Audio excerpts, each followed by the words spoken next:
একজন বাদশা একটা মেয়ে উপযুক্ত বয়স প্রাপ্ত হয়েছে, খুব গভীর মনোযোগ বোঝার চেষ্টা করবেন। উপযুক্ত বয়স প্রাপ্ত হয়েছে, কিন্তু এই মেয়ে কোনোদিন বাড়ি থেকে বের হয় নাই। সুবহানাল্লাহ বলেন। গ্রামগঞ্জের রাস্তাঘাট চেনে না। আর আপনার আমার মেয়ে কি বলেন? আপনি যেটা জানেন না আপনার মেয়ে তার চেয়ে বেশি জানে। কি বলেন? আপনার যদি ছেড়ে দেওয়া হয় যে এই রংপুর বাজারের মধ্যে কয়টা রেস্তোরাঁ আছে, ভালো খাবার আছে, চিনবেন? আর আমাদের এলাকার একটা মেয়েকে যদি কয়টা আছে, ভাই বেশ ভালো চিনে, কারণ ওই কম বেশি সব রেস্তোরাঁ কম বেশি খাইছে। কথা বলেন? ওদিকে যাচ্ছে না, গুমর ফাঁস হয়ে যাবে। কি হবে? এই পর্দার অন্তরালের মা বোনেরা আছে, শোনেন। আল্লাহ রাসূল সাল্লাল্লাহু আলাইহি সাল্লাম বলেছেন, আদ-দাইয়ুস লা ইয়াদখুলুল জান্নাহ, দাইয়ুস কখনো জান্নাতে যাবে। ও যত নামাজ পড়ুক, যত রোজা করুক, যত ইবাদত করুক, যত বন্দেগী করুক, যত দান করুক, সদকা করুক, লাভ হবে। এখন প্রশ্ন হলো দাইয়ুস কে? কি বাবা দা, দাইয়ুস কেনা? দাইয়ুস ওই ব্যক্তি যার উপযুক্ত নারী মানে কন্যা এবং স্ত্রীকে পর্দায় রাখে না, ওই ব্যক্তি দাইয়ুস। তার মানে আমি দাইয়ুস, আপনি দাইয়ুস। কথা বলেন? আল্লাহ রাসূল বলেন, লা ইয়াদখুলুল জান্নাহ আর দাইয়ুস লা ইয়াদখুলুল জান্নাহ, দাইয়ুস বেহেশতে যাবে না। তাহলে আমি আমার স্ত্রীকে পর্দায় না রাখার জন্য আমি যদি বেহেশতে না যাই, তাহলে যে বেপর্দা হলো ওর কি অবস্থা হবে? হ্যাঁ, এই মেরাজের রাত আল্লাহ নবী সাল্লাল্লাহু আলাইহি সাল্লাম যখন জাহান্নাম দেখতে গেলেন, জাহান্নাম দেখতে যাওয়ার পর ডেকে বলে, ইয়া আখি জিবরাইল মান হাজা রাজুল মান হাজা, ও ভাই জিবরাইল, এই নারীটির এইরকম কারণ কি? আল্লাহ নবীকে জিবরাইল আলাইহিস সালাতু ওয়াস সালাম ডেকে বলেন, ইয়া রাসূলুল্লাহ, এটি আপনার উম্মতের মধ্যে নারী। কারণ আল্লাহ তাআলা জান্নাতের মধ্যে জাহান্নামের নমুনা দেখাইতেছে। বলে কি হয়েছে? আপনি দুনিয়াতে আসার পর এই নারীটা তার মাথার চুলগুলো পর পুরুষকে, বেগানা পুরুষকে দেখাইছে, পর্দা করে নাই। যার কারণে একটা আগুনের রডের মধ্যে মাথার চুলগুলো পেঁচায়ে আর মাথার মধ্যে টকবক টকবক টকবক করতেছে। ভাতের পাতিলে যেরকম শব্দ হয় এরকম শব্দ করতেছে, মগজি টকবক করতেছে। আরেক জায়গায় গিয়ে দেখলেন কাক মাথার উপর পরে কপালে ঠোকর দিচ্ছে। আগুনের কাক মাথার উপর পড়েছে। ডেকে বললেন, ইয়া আখি জিবরাইল মান হাজা রাজুল মান হাজা, ও ভাই জিবরাইল, এই নারীর কারণটা কি? আল্লাহর রাসূলের প্রশ্নের জবাবে জিবরাইল বললেন, ইয়া রাসূলুল্লাহ, এই মেয়ে কপালে টিপ পড়তো। এই কপালে কি পড়তো? লোক পালিশ, হট পালিশ, দো পালিশ লেকে বাদ, लोग पालिश, होठ पालिश, दो पालिश लेके बाद हाथों में मेहंदी লাগা নাজুকাল पे সন্দেহা। ওই মেয়ে, আপনার বয়সপ্রাপ্ত মেয়ে, আপনার স্ত্রী ওর ঠোঁটের মধ্যে লাগাইছে কালি, সব জায়গায় কালি লাগায়, হাত দিয়ে মেহেদি লাগাইছে, অর্ধলঙ্গ পোশাক পরে রাস্তা দিয়ে হাঁটতেছে। একজন বেগানা পুরুষ যদি খালি একবার দেখে বয়ে গেল রে, একবার যদি বলে গেল রে, জিনাল আইনের নজর, আল্লাহ নবী বললেন চোখের জিনা হলো দেখা। আপনি দেখেননি, কিন্তু আপনি দেখাইছেন তো আপনার কন্যাকে। কথা বলেন? আপনার জন্য যে লোকগুলো জাহান্নামে যাবে ওই দায়ও আপনাকে। ওয়াস্তব সবই জানি, সব জায়গায় সব করা হবে। হ্যাঁ, খবরদার। হাজিরিন বলতেছিলাম, রাজার মেয়ে এলাকা চিনে না, দেখে বললেন, বাবা এত বড় হলাম, আমি কোনোদিন গ্রামের রাস্তা চিনি না, যদি পারমিশন দিতেন আমি একটু বাইরে বেরে দেখে আসতাম। বাইরে বেরে দেখে আসতাম। সাথে কে যাবে? তোমার আমার ভাই যাবে। বলেন, না মা, তুমি বাইরে যাবে। এইরকম যদি তোমার কেউ দেখে চিনতে পারে তুমি রাজার মেয়ে, আমার মানহানি হবে, মান সম্মান। আপনি আমি কোনোদিন চিন্তা করছি? হ্যাঁ, আল হায়া শুবাতুম মিনাল ঈমান, লজ্জা ঈমানের অঙ্গ। আমাদের ন্যূনতম এই জ্ঞানটাও অনেক ভালো আপনার, আলহামদুলিল্লাহ, আপনাদেরকে সে বলে বলি নাই। সবাই যদি একটা করে ধাবার দিয়ে একটা করে মুটকি মারেন, আমি জৈবিরাট পুষতে পারবো? আগেই শেষ হোক। মাশাআল্লাহ, আপনারা ভালো কথা বলেন, ঠিক না? বলেন ইনশাআল্লাহ। এইবার রাজার মেয়ে বলেছে, বাবা আমি পরিচয় দিব না যে আমি রাজার মেয়ে, আমি পরিচয়, শর্ত সাপেক্ষে রাজি হলেন। ঠিক আছে মা, যাও তোমার ভাইকে নিয়ে যাও।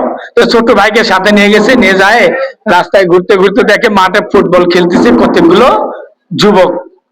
এখন ভাই বলতেছে, আপু তুমি একটু হাঁটো, আমি একটু ফুটবল খেলা দেখি, তুমি আবার এখানে চলে আসো, আমি তোমাকে নিয়ে বাসায় চলে যাও।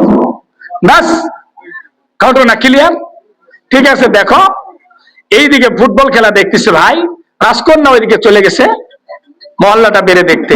এমন সময় দেখে যে সন্ধ্যা ঘনিয়ে আসতেছে, উনি আসে দেখেন ফুটবল খেলা শেষ, সকলে যার নেতায় বাড়িতে গেছে।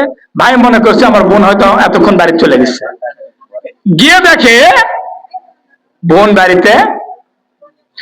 এই মেয়ে অন্দরে অন্দরে রাস্তায় রাস্তায় ঘুরতে ঘুরতে ঘুরতে ঘুরতে, রাস্তা চিনে না যেহেতু, হারিয়ে যাওয়া স্বাভাবিক, হারিয়ে গেছে। যখন রাতের অন্ধকার নামে আসছেন, দেখতে পারে বাগানের ভিতরে একটা ঘর, ঘরের মধ্যে মিট মিট মিট মিট করে বাতি জ্বলতেছে। ওই ঘরের মধ্যে রাজকন্যা গেলেন, সালাম দিলেন, গিয়ে দেখেন মোমের আগুন মিটমিট করে জ্বলতেছে, আর একজন সুদর্শন যুবক বসে থাকে ওখানে, আল্লাহ রাব্বুল আলামিনের কোরআন তেলাওয়াত করতেছে। সুবহানাল্লাহ। আমাদের কোরআন তেলাওয়াত হয়, আমরা ছোটতে দেখছি আমাদের দাদি, মা, চাচি, খালা, ফুফুরা মাগরিবের নামাজ পড়ে বসে কণ্ঠে পড়তো গুনগুন করে হারকিনে আলো। তখন তো এত বিদ্যুৎ ছিল না বাগান। একদল টুপিওয়ালা ফতোয়া দিল, ইসলামিক চ্যানেল ঘরে ঘরে ঢুকায় দাও, মানুষ ইসলামিক চ্যানেল দেখবে। এই ইসলামিক চ্যানেল ঢুকায় দেওয়ার কারণে আমাদের হাত থেকে কোরআন কি হয়ে গেল? কথা বলেন না কেন? কথা ঠিক না ঠিক? আমাদের মা চাচিরা তসবিহ পড়তো, সুবহানাল্লাহ সুবহানাল্লাহ সুবহানাল্লাহ, ফতোয়া দিল তসবিহ বেদাত, তসবিহ হারিয়ে গেল। এবার ইসলামিক চ্যানেল দেখা শুরু হলো। ইসলামিক চ্যানেল দেখতে দেখতে এখন আরেকজনের বাড়ির থেকে এখন বলতেছে, বোন তোরা জানিস, তোরা তো খালি টিভি দেখিস, ইসলামিক চ্যানেলই দেখিস, আর এই ওটা রাত 8টার পরে একটা ভারতের সিরিয়াল হয়, দেখলে মাথা খারাপ হবে। না, আমার আমেনার মাও তো এলা পছন্দ করে না। পুরুষ মানুষ অত সকালে বাড়িতে আসবে কে না, মানা করি চাটা খায় দেন আসে। এইবার আমেনার মা বলতেছে, কেউ আসেন নাকি আবার আমেনার নামের, মন খারাপ করেন না। দেখে বলতেছে, দেখো তুমি পুরুষ মানুষ, তুমি এত সকালে বাড়িতে আসেন কে না, মরদ থাকে চা পানি খায় আসবেন, ভালো কি মন্দ, এত সকালে বেরিয়েছিলেন মতো বাড়ির ঢোকে নাকি? পুরুষ চিন্তা করে, এটাও তো কথা ঠিক, কথা বলেন, এটাও ঠিক, এত সকালে বাড়ি যাওয়া ঠিক হবে না। তো উনি আর না আসে, এখন দোকানপাটে বসে থাকে, একটু চা পানি খায়। তো যে হোটেলের তো বসে আছে, হোটেলে তো চলতেছে ঝাঁকা নাকা, এইদিকে তাকা না, ঝাঁকা নাকা, এইদিকে তাকা। কি করবে, চায়ের চমকদার দেখে না, ভালোই তো দেখা যায়, কথা বলেন। এইবার মুসলমান আমেনার মা তার বাবারে পাঠা দিয়েছে, 8টা বাজে, চ্যানেলটা অন করছে, দেখে কথা তো ঠিক, আতো সাটো কাপড় পরে, অর্ধলঙ্গ পোশাক পরে, যে সিরিয়াল গুলো করে খুব চমৎকার। আমেনার বাপ আসছে, ধাম করে বন্ধ করছে, তুমি এখনই আসলে কেন, নামাজটা পড়ে আসো। মানে ফতুয়া মারে ওই দিকে এইদিকে হাসিল করার জন্য। মন খারাপ করতেছেন? মুসলমান এইরকম করতে করতে ঘর ঘর এইবার ইসলামিক চ্যানেল বন্ধ হয়ে গেল, শুরু হয়ে গেল সিরিয়াল দেখা। আর পাখি দেশ নেওয়ার জন্য বাংলার জমিনে হাজার হাজার নারী জীবন দিল, কথা বলেন।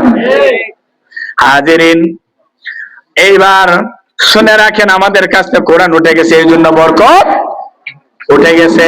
কেমন করে বরকত উঠলো? আগে ইলিশ মাছ খাইছেন না বাজান? মাছ বাজারের মধ্যে ঠিক আছে, চুক্তি নেওয়া, পাঙ্গা চুক্তি, এইটা কত নিবি, ওজন ছিল ওজন, এইটা কত নিবি, ওইটা কত নিবি। আস্তে আস্তে মাছের গন্ধে, কেরে ইলিশ কিনছিস না, কি বলে, হয় এটা কিনবো আর কি। বাড়িতে এনে দিচ্ছেন, আমার চাষিমা কি পায় নাই, লবণ নাই।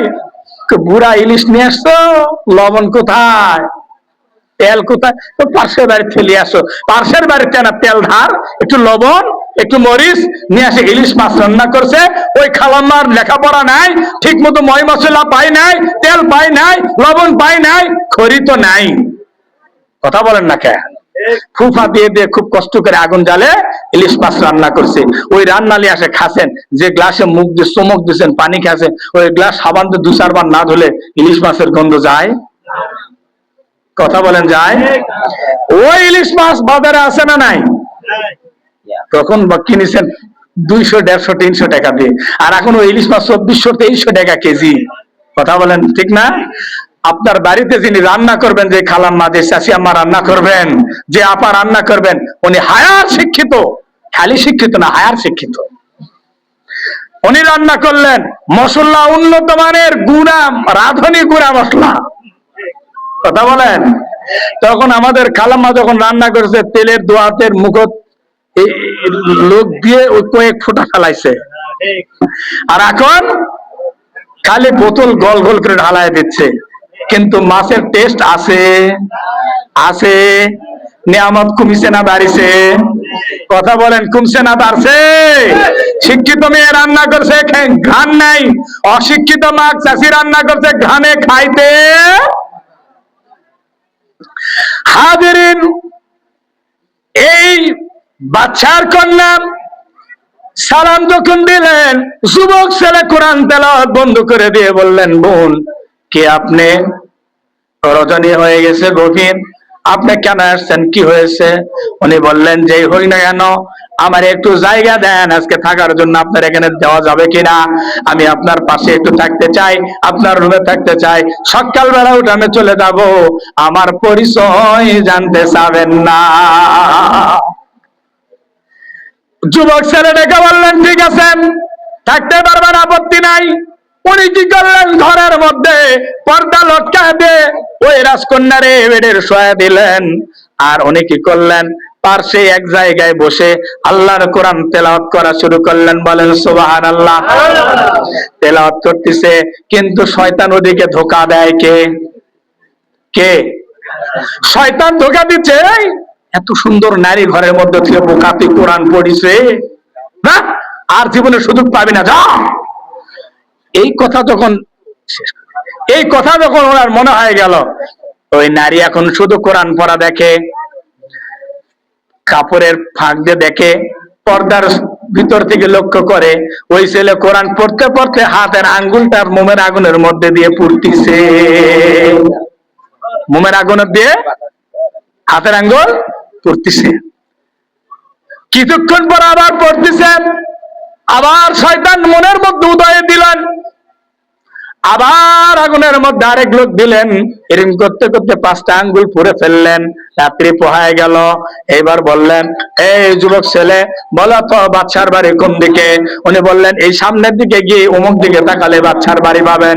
উনি বাড়িতে গেলেন, গিয়ে বললেন, বাবা আমি জানতে চাই, টেনশন করেন না, আমার সতীত্ব ঠিক আছে। সুবহানাল্লাহ। ও বাবা, আমি জানতে চাই, ওই বাগানের কর্নারে যে ঘর আছে, ওই ঘরে যে যুবক থাকে, ওই যুবকটাকে? উনি বললেন, মা ওই বাগানের মালিক তো আমরা, ওই বাগানের মালিক দেখাশোনা করার জন্য উনি আমাদের চাকর ঘরের মধ্যে থাকে। বাবা ওই চাকরকে এক্ষুনি আমাদের দরবারে ডাকেন। বাচ্চা লোক পাঠায় দিলেন। যখন ডাকে নিয়ে আসলেন, উনি আসে থরথর থরথর করে কাঁপা শুরু করলেন। যুবক ডেকে বললেন, না যুবক কাঁপো না, কাঁপতিস কেন? ওই বা এইবার ডেকে বলে, কেন কাঁপবো না? 2টা যন্ত্রণা। 1 নাম্বার হাত পড়ছে, হাত পড়ার যন্ত্রণা। 2 নাম্বার আমি তো কিছুই করলাম না, কোনো ক্ষয়ক্ষতি করলাম না, আপনাকে আমি আশ্রয় দিলাম, প্রশ্রয় দিলাম। আপনি বাবাকে কি লাগাইছেন না লাগাইছেন, রাজা মশাইকে, আর আমারে ডাকছে, এখন না জানি কোন শাস্তি দিবে, না জানি। বাচ্চা নাম্বারকে ডেকে বললেন, বাবা আমি জানতে চাই, আমরা 2 ভাই, আপনার 2 ভাই বোন সত্তার সম্পদের মধ্যে ভাগ পাবো কিনা? উনি ডেকে বললেন, হ্যাঁ মা পাবে। মা বাবা বলতে চাই, আমি আমার যে ভাগের সম্পত্তিটা, সমুদয় সম্পত্তি ওই আমাদের বাড়ির চাকরের নামে লিখে দেওয়ার জন্য। সুবহানাল্লাহ। বাবা বললেন, মা বলো কি? না, কোনো কথা নাই, যে আমার সতীত্বের হেফাজত করেছে, সুদর্শন একজন নারী কাছে পেয়েও যে ভক্ষণ করে নাই, যে হাত পুড়েছে, ওই সন্তানকে আপনি অবশ্যই দিবেন। বললেন ঠিক আছে মা দিব। এবার বললেন বাবা আরেকটা আবদার। বলে কি? বাবা আপনি তো আমার বিবাহ দিবেন। বলে হ্যাঁ বাবা, আমি আপনার কাছে প্রস্তাব চাই, ওই ছেলেকে দিয়ে আমাকে বিবাহ দেওয়া হোক। সুবহানাল্লাহ। তাফসীরকার এই আয়াতের তাফসীরে এই ঘটনা উপস্থাপন করে বলেন যে নফসের বিরুদ্ধে জিহাদ করে আঙ্গুল পড়ছে। কি করছে? নফসের বিরুদ্ধে জিহাদ করে আঙ্গুল পড়ছে। এই আঙ্গুল পড়ার জন্য পুরস্কার আল্লাহ একদম দুনিয়ার বুকে দিয়ে দিছে। সুবহানাল্লাহ বলেন। এই জন্য আমি আপনাদেরকে বললাম যে নফস, এই নফসের বিরুদ্ধে জিহাদ যদি আমরা করতে পারি, দুনিয়াতেও আমরা কল্যাণকামী হব, পরকালেও ইনশাআল্লাহ মুক্তি পাবো। হাজিরিন, আমি আমার সংক্ষিপ্ত আলোচনা এখানে